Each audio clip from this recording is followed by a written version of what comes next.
Good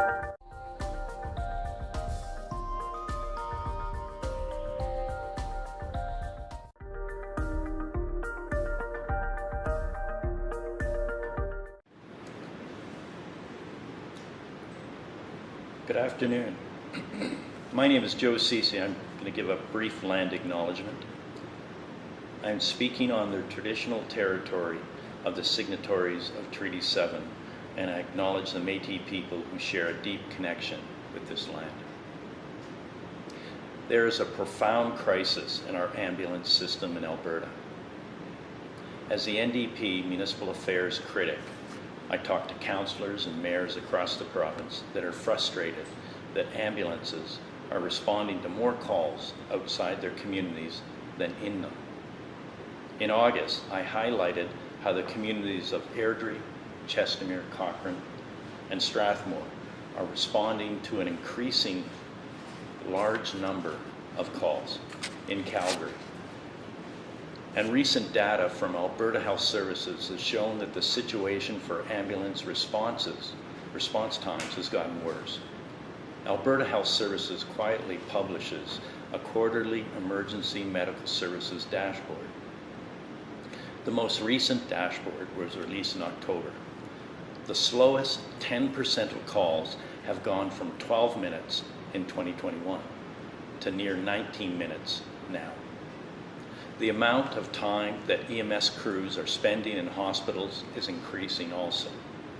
In 2021, the EMS hospital time for the longest 10% of calls in Calgary was under 2.5 hours, but now it's just under 3 hours. This means that crews are not able to respond to other calls. And finally, most significantly, the number of unfilled EMS shifts has been increasing exponentially.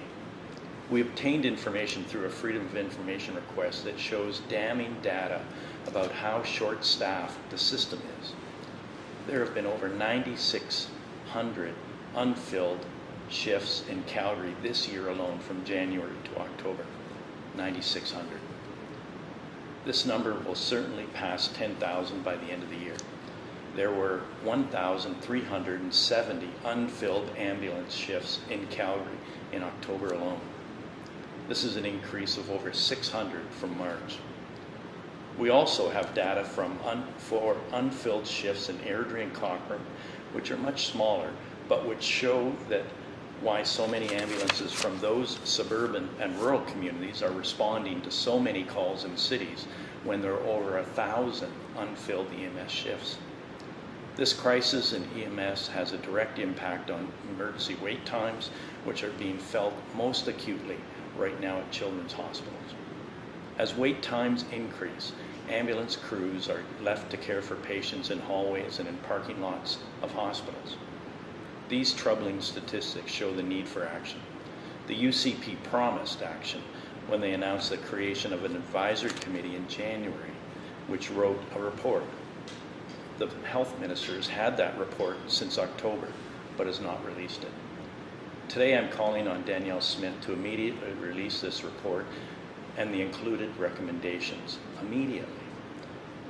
An NDP government will be transparent with Albertans and will be committed to restoring stability to the health system. We will work with healthcare providers to solve the problems we are facing, including pressures in EMS. We echo the 3 calls that were made earlier this year by the Health Sciences Association of Alberta. The first call was that paramedics need to get off shift on time. The second was all paramedics should be offered full-time permanent contracts. And lastly, there must be more harm reduction services to ease demand on EMS. I'll conclude with a message to paramedics and all those working in emergency medical services. Thank you for the work you do every day to help save the lives of Albertans. The amount of pressure that has been put on you in recent years is far too much, and you cannot be left alone to carry it by yourself. This problem is not the fault of paramedics. As shifts go unfilled, it becomes harder and harder for paramedics to carry on every day. Emergency responders need a government that has their back. You and your firefighter and police colleagues are the first to respond to emergencies across Alberta. These incidents are often traumatic, and the increased volume of emergencies means that you are responding to more and more of them without adequate time to take care of your own self. We in the Alberta NDP hear you, we see you, and we promise to work with you to address the demand on emergency medical services in this province. And with that, I'm happy to take your questions. Joe, we'll first have a question first. Yeah, I'm just curious, what specific actions should be taken to try to address these unfilled shifts? Yeah, if I can just go back to what I just last said, the HSAA, Mike Parker, the president, has come out with a request, and it's fairly basic that paramedics are wanting to get off shift on time. They're often being asked to work overtime. And with inadequate amounts of time to regenerate and refresh themselves, they're coming back to shifts and working as best they can. So they need to get off shift on time. They need to be offered permanent full-time contracts. Right now they're given 89-day casual contracts that roll over. So without benefits to take care of themselves because they're not permanent full-time employees, those workers are burning out. And lastly, harm reduction services must be addressed by places to support people using drugs. Right now, EMS is called far too frequently to address the needs of people who have overdosed. That can be taken care of with proper facilities for overdose prevention and safe consumption. So the province needs to act on those three things, and in doing that, we will see in time a dramatic decrease in the number of unfilled shifts. Right now, there's 9,600 in the Calgary area that have taken place between January and October of this year, and in surrounding communities, there are approximately 1,000 as well. Unfilled shifts are an indication that the system's not working, and those three actions that I talked about will address that. Yeah, you talked about, obviously we were talking about unfilled shifts within EMS, specifically here in Calgary. We know that there's a workplace investigation ongoing within AHS EMS that was confirmed last week that allegedly involves some senior members okaying overtime from their managers and supervisors. We also know the chief paramedic is going to be leaving in January. What do you make of that? What does that situation, or those situations, tell you about what's happening in EMS? Yeah, well, first thing I think that we should say is that the leadership needs to be restored as quickly as possible so that it supports the frontline EMS workers. Don't know a great deal about the situation that you're talking about at this point, and as we go forward we'll learn more. But it's clear that the number of unfilled shifts points to a more deeper problem, and that problem can be addressed by those 3 points that have been talked about. Make sure that EMS workers get off shift on time so that they can get on with their lives and get back to some feeling of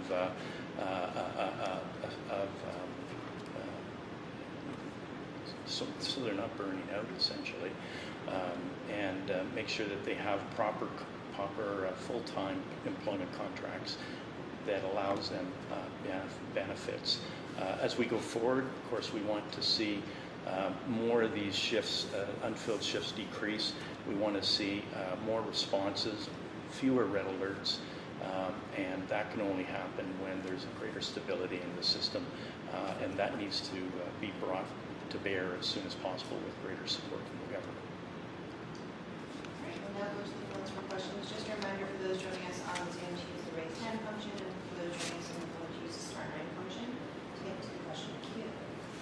Our first call is from Rick at CBC. Go ahead, Rick, your line is open.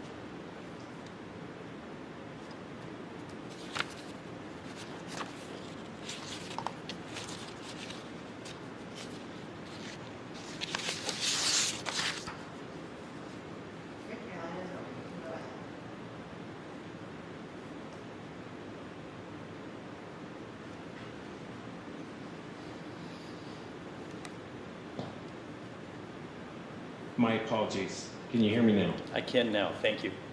Sorry, Joe. One of the questions that many of my readers and listeners would be asking is, why are these ambulance workers not on contract or on these 90-day contracts? Where's the rationale? What makes this economically viable for the system? Well, it doesn't make it economically viable for those workers. It may be of benefit to the government, but it's obviously cratering the system. We're seeing 9,600 unfilled shifts. So workers are not showing up for their shifts for a variety of reasons, and it's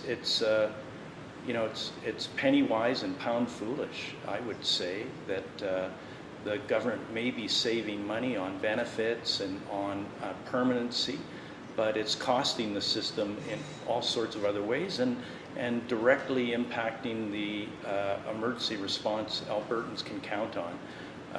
So it's distressing that this UCP government is treating workers in this fashion, and